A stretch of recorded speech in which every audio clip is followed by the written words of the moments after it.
was all too easy. It all seemed too easy as we are all seeing our crypto bags seem to head to the moon. We have some very, very troubling news that could bring our bags crashing back down to earth. I'm T-Shroom, in for the Investing Bros. Today we're going to be talking a little bit about what the heck is going on with some allegations against Ethereum's founder, Vitalik Buterin, and David Lubin.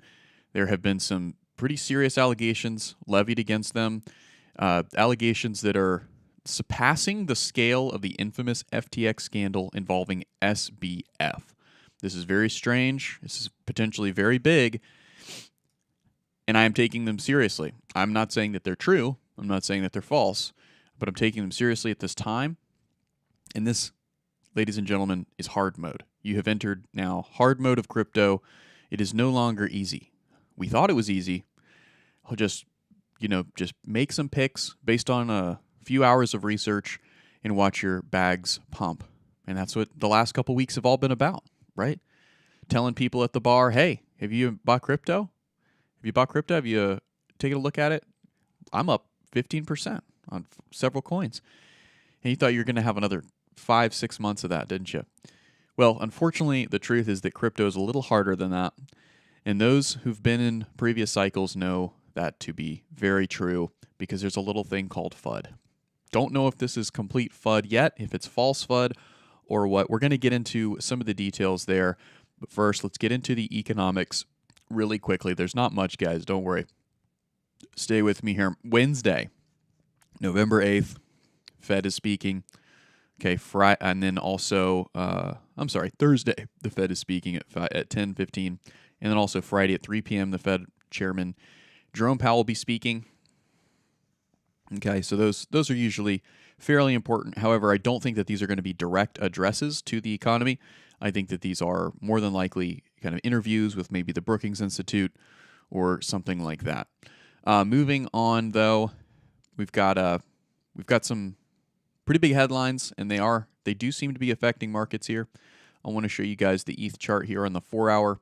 Ethereum has broken down through the midline of that Bollinger Band, and on the 4-hour, we're printing some fresh red histograms down there on the MACD, and we did get a bear cross on the MACD. Now, this is not making me even come anywhere near selling just from a technical standpoint, right, or taking profits or anything. This just looks like a pretty routine correction in an otherwise test higher for Ethereum. Can it get back up to 20,000, 2,000 and test here?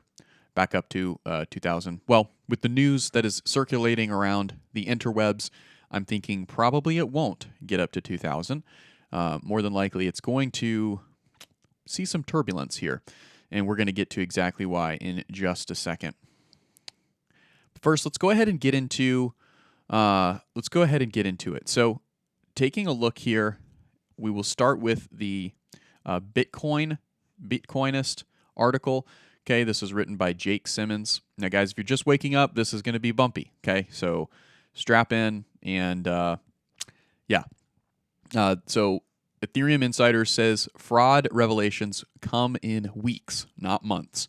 Okay, so remember, we're entering the hard mode of crypto. But by the end of this video, I'm going to have you feeling good, feeling confident about the path forward to take. So just stay with me, but let's get through some of these details. So this man right here, Steven Naryov. So Steven Naryov, I've got his Twitter X account pulled up right here. You can see him there. He's got the bat signal up.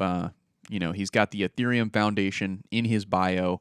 Okay, so clearly he's in it, right? He's part of the Ethereum world, right? Well, I mean, I could put that in my bio as well. But Steven is documented as being a part of the Ethereum community there, and also being a part of the Ethereum leadership. Now, he posted something 6 hours ago. This is a poll. It said, what is most important to uncover?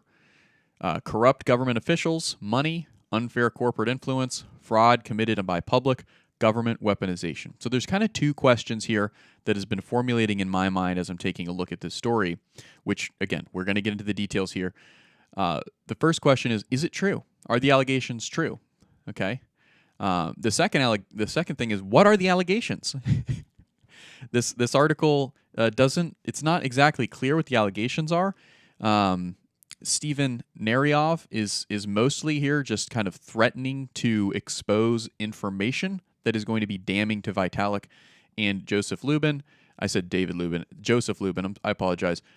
Surpassing the scale of the infamous FTX scandal involving Sam Bankman-Fried.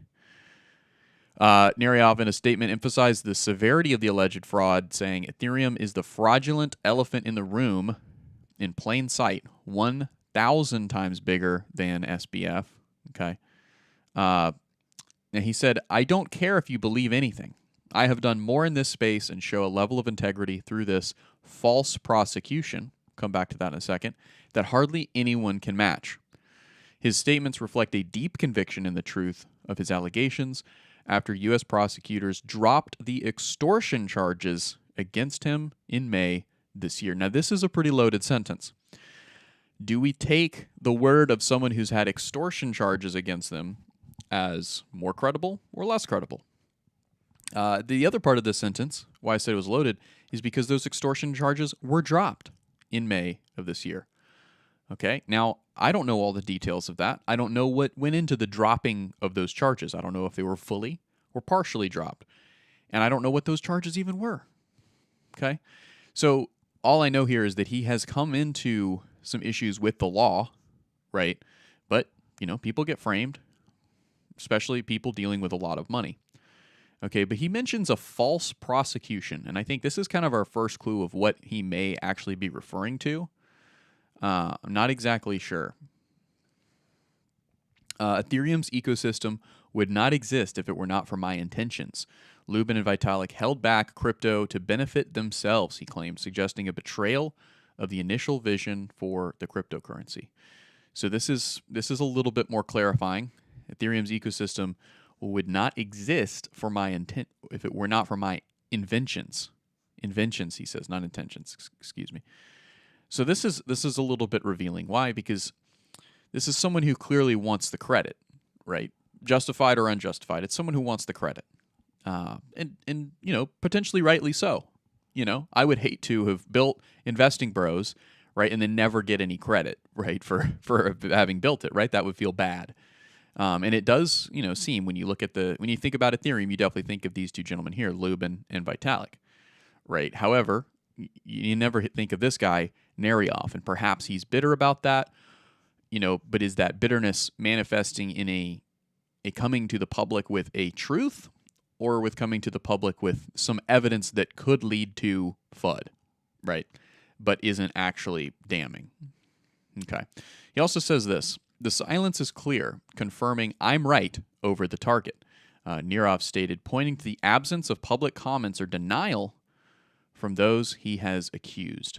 Okay, well, let me just say, silence is not an admission of guilt.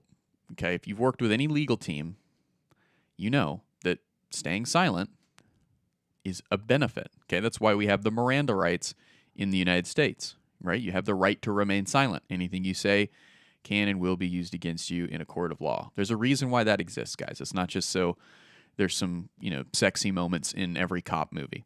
Okay, it's actually a real principle that makes a lot of sense. The right to be just silent, right? If there were accusations levied against you and you came out and said anything one way or the other, that then gives the prosecution that's trying to put you in jail or trying to make you pay a fine to their client, it gives them evidence. It gives them ammunition. No matter what you said, no matter what it is, they can pick it apart and try to decipher in a way that benefits their case.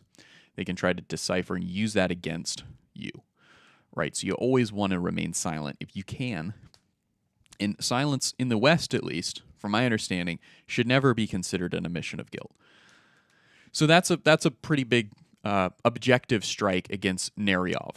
But what I must say is that I have a pretty strong bias to not believe Naryov. Why? Because I own Ethereum. And I'm sure that if you're listening to the sound of my voice, you probably do too, right? And that's why crypto is now in hard mode. Crypto is now left easy mode and is now in hard mode. Let's check in on the price and see what's going on here at 9:10 a.m. Eastern Standard Time. So far, not seeing too much blood or pumping. it's kind of, Ethereum's kind of moving sideways here on the daily. Taking a look here at the 4-hour, you're seeing kind of the same thing. So anybody who's waking up and reading this is not choosing to hit the sell button. They're also not choosing to hit the buy button. There does seem to be more sellers than buyers in the market right now, but is that any different from back here, right, when we pierced through the midline of the Bollinger Band, or back here? There was resumptions right back through it both times, and subsequent 6 times or 8 times back here as well. So back to the article. Let's keep reading. He states, "They are pure thugs, a gang less sophisticated and principled than the mafia." Seems a bit hyperbolic, perhaps. All of Joe and Vitalik's trash talking. Where is Andrew Keys or Bill Hughes? Lara Shin? Hell, even the government officials. I've called out several dozen people with serious accusations. You know how I'm right is when you haven't heard a dang word out of any of them, and this is me, and this is getting louder. Okay, so this is just very emotional language. He drops these names of people who I don't know. I assume these are maybe people who he's trying to imply have been burned in one way or another by Vitalik. I don't know. I don't want to try to speculate on that sentence because I just don't know. I've so little information to go on there. And then also the government officials. I don't know. Is this potentially connecting some dots for us? Maybe. I'm not sure. So it's all very emotionally charged, though. All very emotionally charged. And then the Bitcoinist gets to the essence of Steven Naryov's allegations. They encompass a wide range of serious claims against the Ethereum founders and U.S. Securities and Exchange Commission. Okay, so now we're getting a little bit closer to what the actual evidence may suggest, what the actual fraud may be. He accuses Buterin and Lubin of engaging in fraudulent activities that overshadowed the FTX scandal. Okay, more scale setting, not more evidence, potentially jeopardizing Ethereum's integrity. Naryov has also claimed that these founders orchestrated a smear campaign against him, linking him to an Ethereum ICO-related extortion scheme. Okay. A central theme of Naryov's allegations is the purported collusion between Lubin, Buterin, and high-ranking officials in the U.S. financial regulatory sphere, including SEC Gensler and former chair Jay Clayton. He accuses them of using these connections to unfairly favor Ethereum in the crypto market. Okay. So it's a good old-fashioned case of regulatory capture is what the allegations are here. Now, it goes on, Naryov alleges that the SEC used him to target specific individuals within the crypto community, implying a broader conspiracy against key crypto figures. His portrayal of his legal battles over the past 3.5 years as part of a deliberate prosecution effort by the SEC adds another layer to his extensive claims. Okay, so there's a lot to unpack here, guys. Obviously, there's a couple other news headlines that we might try to get to, but ultimately here we need to break this down, and I feel an obligation to try to give you guys my honest take on this. But let me make it clear. I don't know the truth. I don't know what's going to happen here in apparently weeks, not months. This very ominous kind of tone here. Okay. So we've already talked about how silence is not a mission, right? If that were the case, then the whole concept of innocent until proven guilty is kind of questioned, right? The Miranda rights that people in most Western countries, definitely America, enjoy, also is built on a false principle, right? All of this, Steven Naryov, or however we pronounce his name, Steven Naryov, he's actually the one who's right, not the founders of the Miranda rights or the concept of innocent until proven guilty, right? They're guilty just because they're silent, right? That's obviously not founded in truth, okay?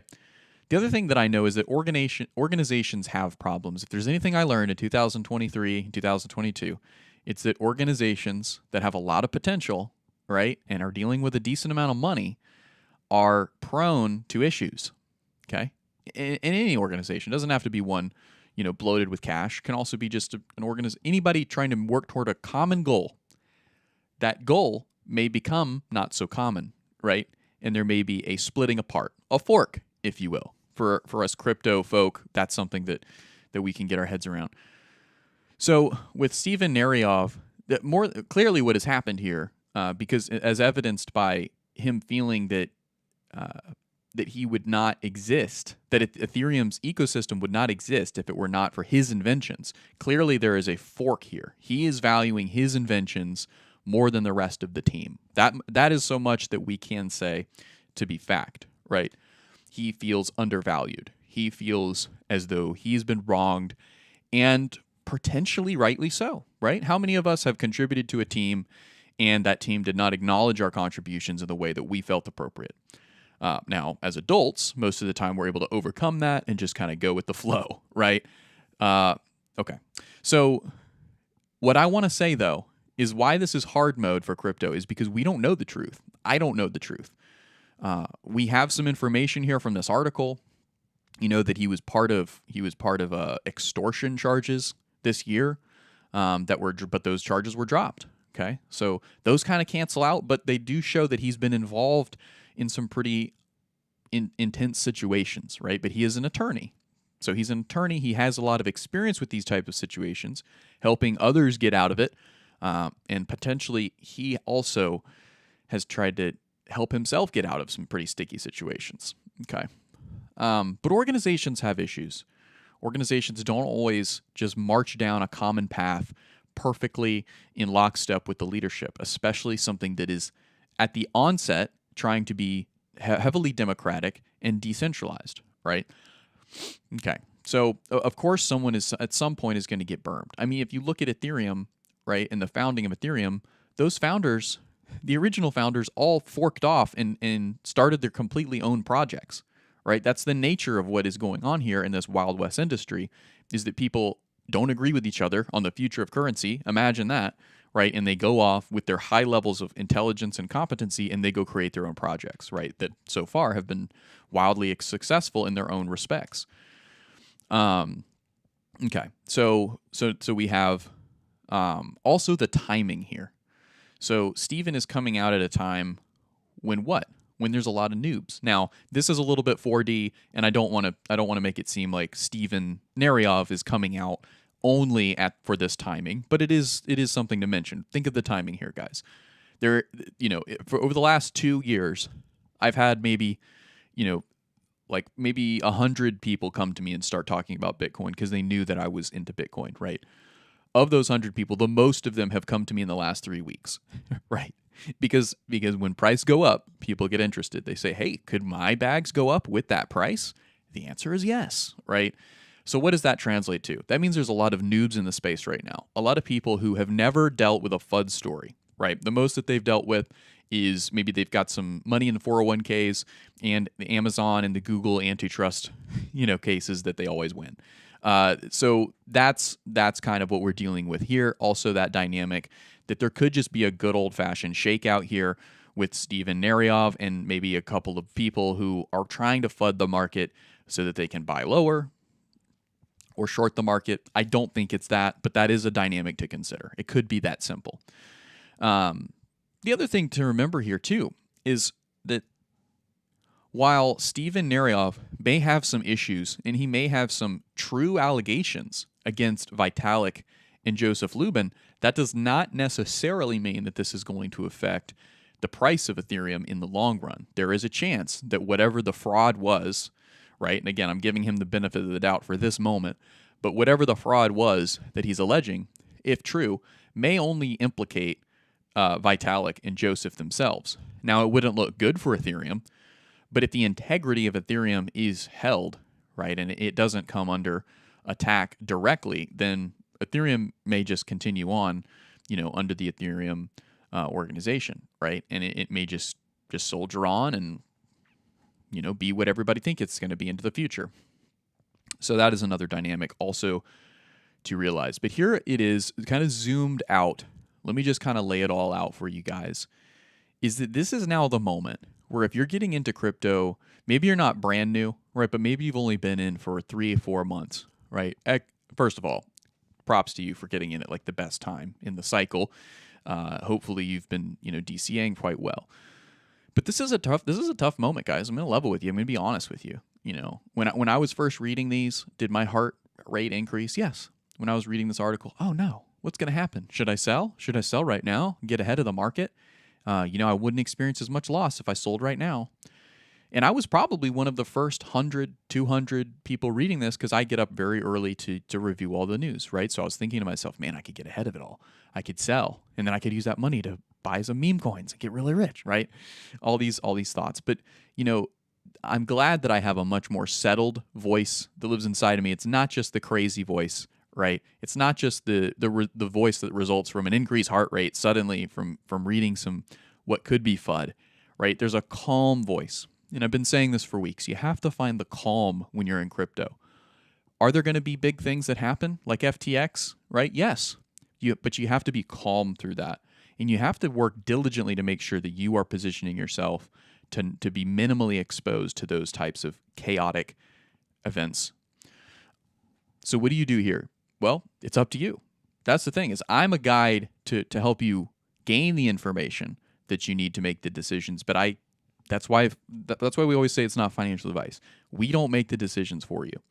Now, the way that I'm positioning myself is that I'm not selling, right? I'm not selling Ethereum, and I'm not selling Polygon. I'm not selling Chainlink. I'm not selling coins that very much depend on Ethereum for success, right?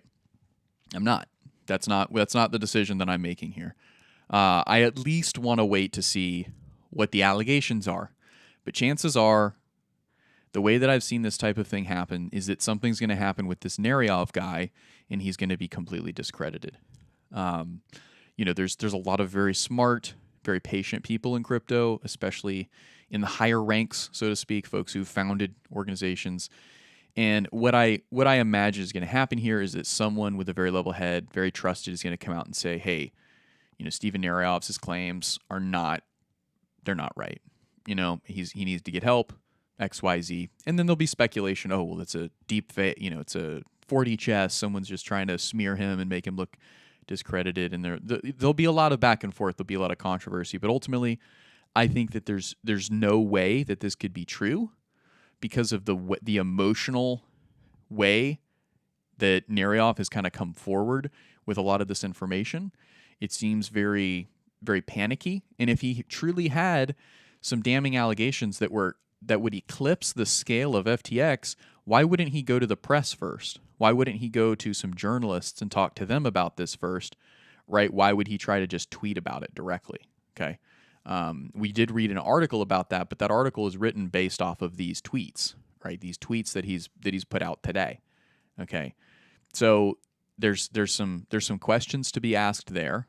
You know, why is he coming out about this directly? Why isn't he going through some journalists? Of course, journalists are highly motivated to try to get this kind of information and take it to the press. You know, and some other observations here is that he is not the one in control, right? And whenever someone is not in control, they're going to want to make it seem like they are. And it doesn't seem like he is in control even of himself. So the way that I'm citing here for now, right, until I get more evidence, is that this is not a substantiated claim, that these allegations are just that. They're allegations, but I am open to seeing more information and seeing how this unfolds. It is unfortunate, and it's also thrown a wrench into the rest of this show because we're not really going to be able to address much else that's gone on here. But guys, what you need to realize is that while crypto maybe has felt really easy over the last 3 weeks, right, as things have been kind of obviously ramping up into a bullish movement, we've also been asking the question, what could pull crypto down? What could make us go back down and test 30,000, 32,000, or even 25,000? Well, if some kind of allegations like this were to be deemed truthful, this could absolutely see a very big pullback, as Ethereum is highly integral to the crypto space. Another thing that I would point out is this is very bullish for Bitcoin. But no matter what happens here, it's going to bring more attention to crypto, and it's all going to filter into one narrative, which is that Bitcoin is different from the rest of the space, because there is no Joseph Lubins, there is no Vitalik Buterin, there is no Steven Neryov. behind Bitcoin. There's no one. There's no one but cold silicon, right? Just electrons flowing across wire. That's all it is.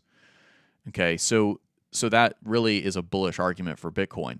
I don't think that we're going to see it get far enough for Ethereum to really see any kind of significant downside. I think folks that are in Ethereum are in it for non, allegation reasons. They're not in it because Vitalik is some super upstanding person, right? They're in it because of what Ethereum could mean for the future. Now, if it comes out and what Steven seems to be suggesting or alleging is true, that Ethereum founders have been working with the SEC to create a false prosecution, presumably against FTX, presumably against Ripple and XRP, that would be extremely big, right? I don't know if that would have much impact on Ethereum itself, though. I think potentially Vitalik would be out, right? He would be cast away, be a pariah. But I think in the long run, Ethereum's technology is unchanged, unless for some reason they were having to do all that to compensate for some kind of weakness in Ethereum, right? But then that would just be a weakness in Ethereum story much more over the long run, and it would be bullish for Bitcoin. So guys, overall here, you're going to have to make the decisions for yourself. I've presented to the best of my ability kind of my digestion of the situation. I think overall, we have to kind of wait and see. I think this Steven Narioff is coming out pretty emotionally, right?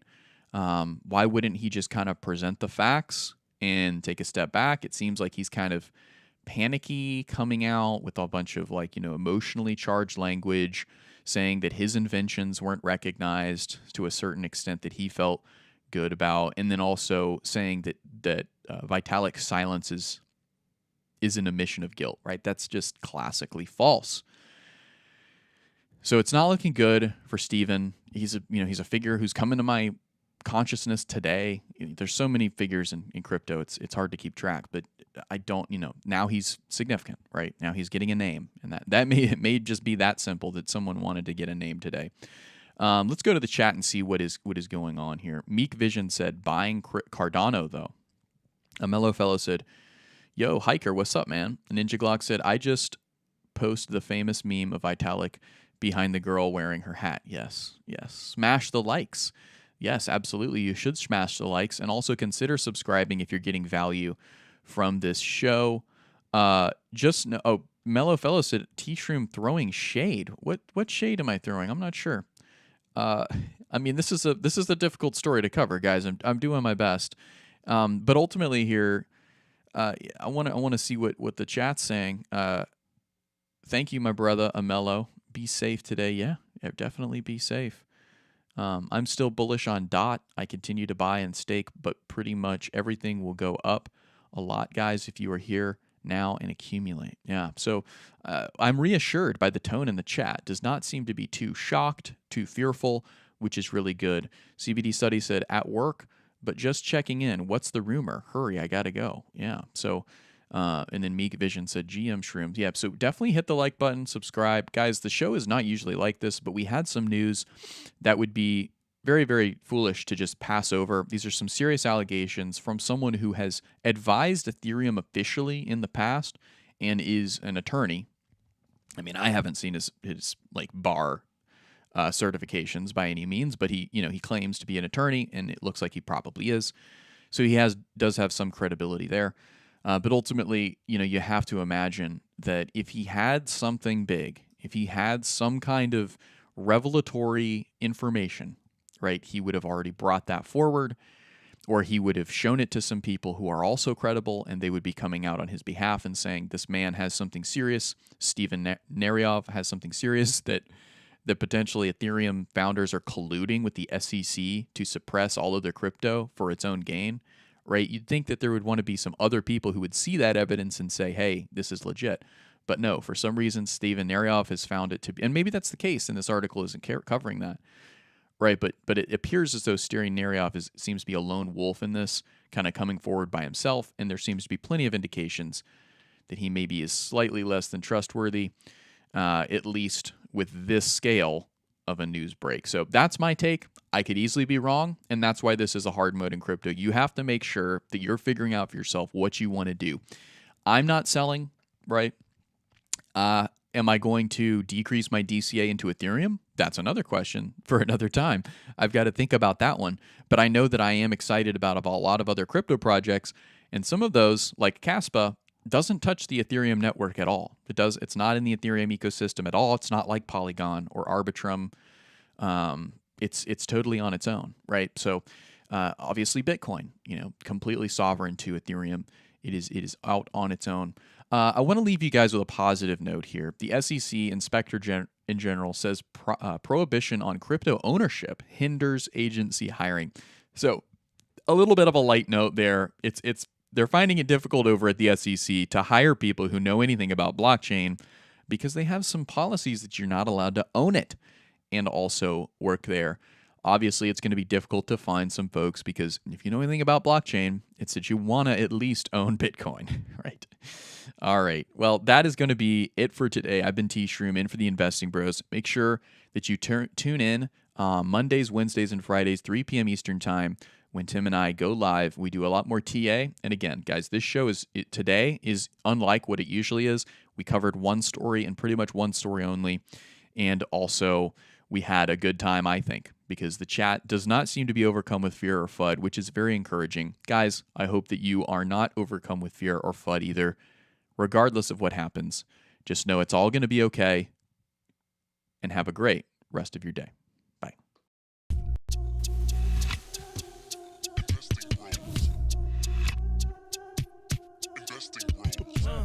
Trying to make paper, turn that better to cake. Money like Lego, connect the dots, stack bank. We are investing bros. We are investing bros. Army pipe, lethal on trade. Entries and exits, worthy of praise. Tim, the professor, the TA. Shout it out loud on the PA. T-Shroom's news got the word. Doing better than what he deserves. Beamer, leave no evidence. Soon fly coop with his dividend. Trying to make paper, turn that better to cake. Money like Lego, connect the dots, stack bank. We are investing bros. We are investing bros.